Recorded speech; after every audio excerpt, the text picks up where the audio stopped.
Today I'm talking about complex PTSD and shadow work. What do these two things have in common? Well, if you feel like you have complex PTSD, you will be able to identify with this description. Isn't it true that sometimes you are going through life and everything's wonderful, right? You're happy, you're relaxed, you're thinking that you feel like you're really starting to heal, you're moving forward, and then suddenly something happens, someone says something, you see something, you hear something, someone does something that is an emotional trigger for you, and suddenly you're like a whole different person.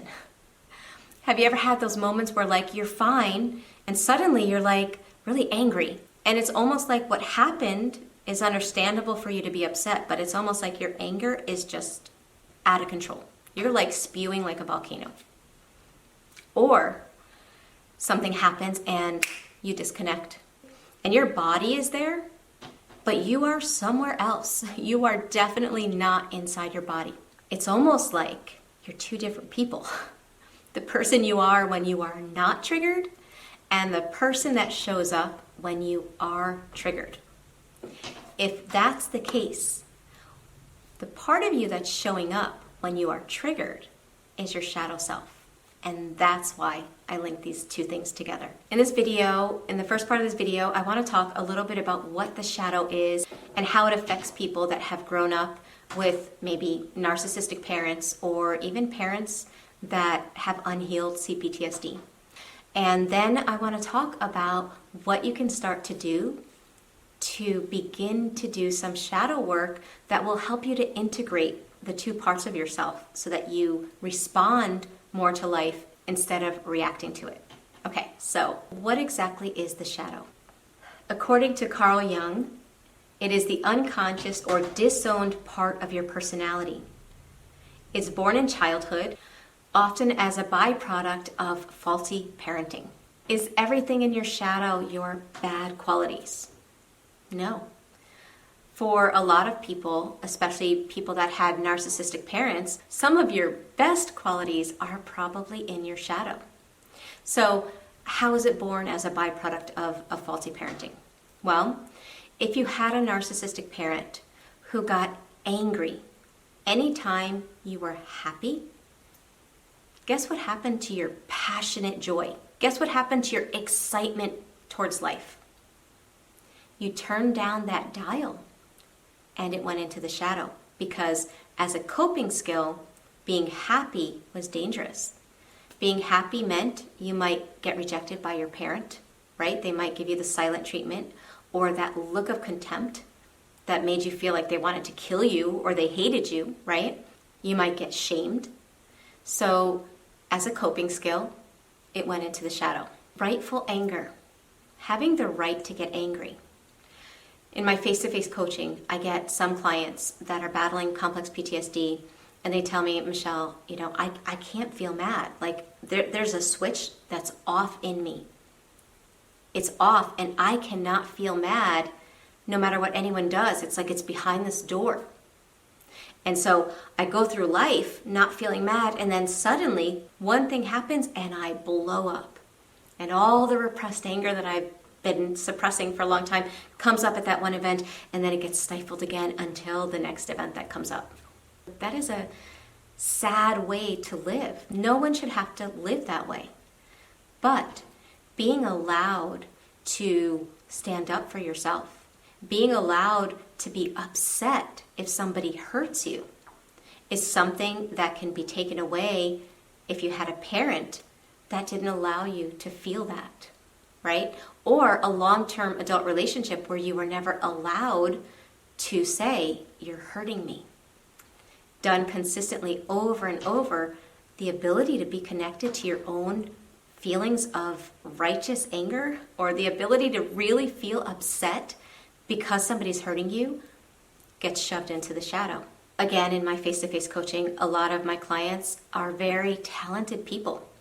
Very talented, but for some reason, if they had a toxic parent who felt threatened by the success of their child, instead of being excited or ecstatic that their child was successful, if that was a threat to them, which often is the case with a narcissistic parent, then that parent shamed the child for their talent, and that talent gets shoved into the shadow. So my point of bringing this up is that it comes from not being allowed to be you.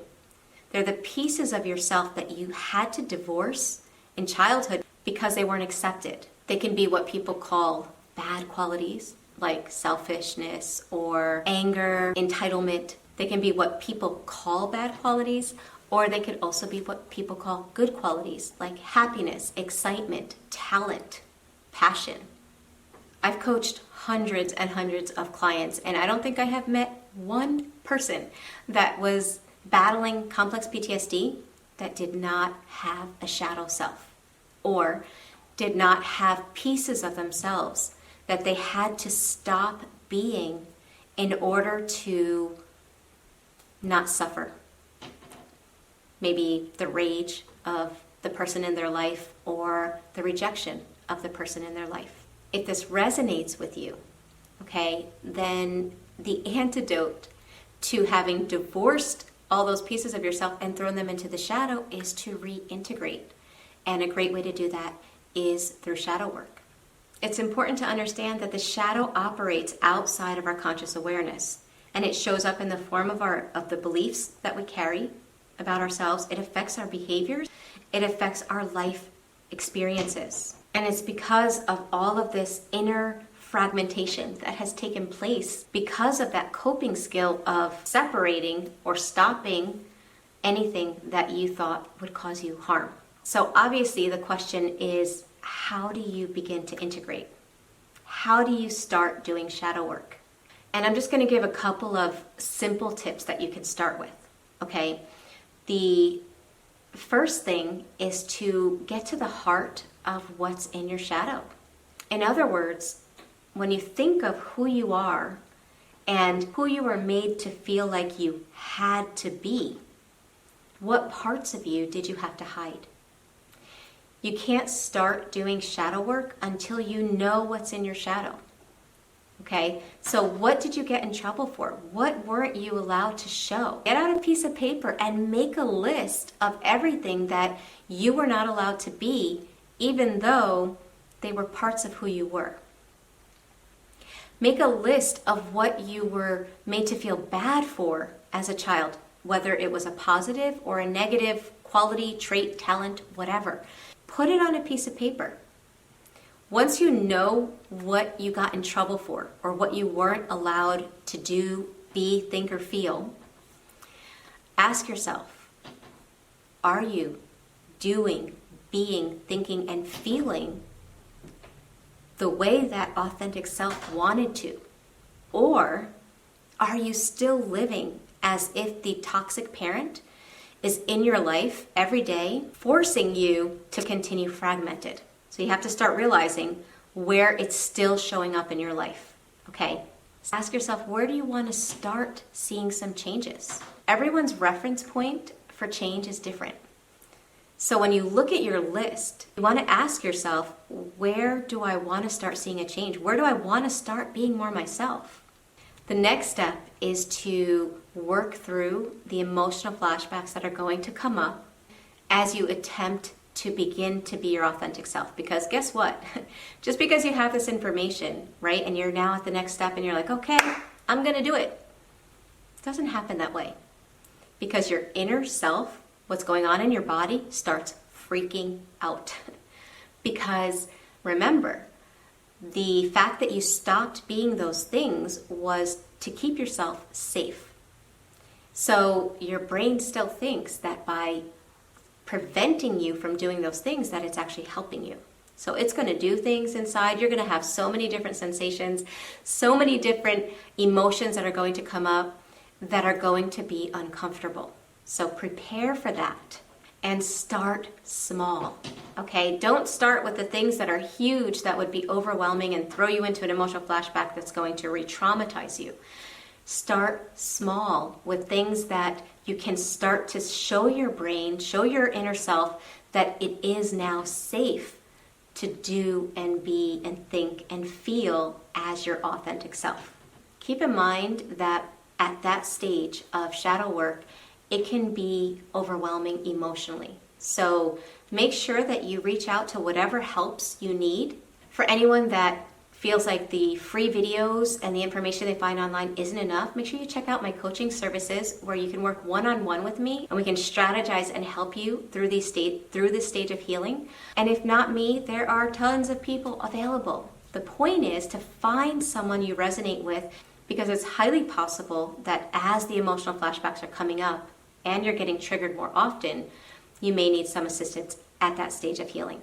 My point is that yes, there may have been a time in your life where you were not allowed to be, think, feel, or do the things that your authentic self wanted. But you can break out of it.